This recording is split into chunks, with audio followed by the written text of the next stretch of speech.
Ama naming Diyos, nilalapit ko sa iyo ang taong nanonood ngayon. Hindi ko alam ang lahat ng detalye ng pinagdadaanan niya. Pero ikaw, alam mo lahat. Nakikita mo ang bawat luha, bawat takot, at bawat sakit sa puso niya. Bigyan mo siya ng kapahingahan.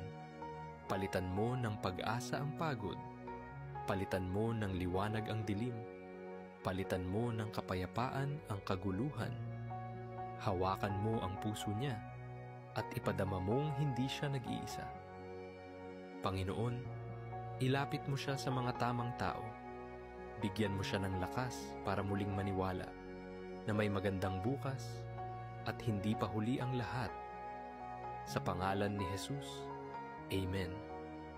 Kung ramdam mong para sa iyo ang panalangin to, i-like mo ang video, i-share mo ito sa iba.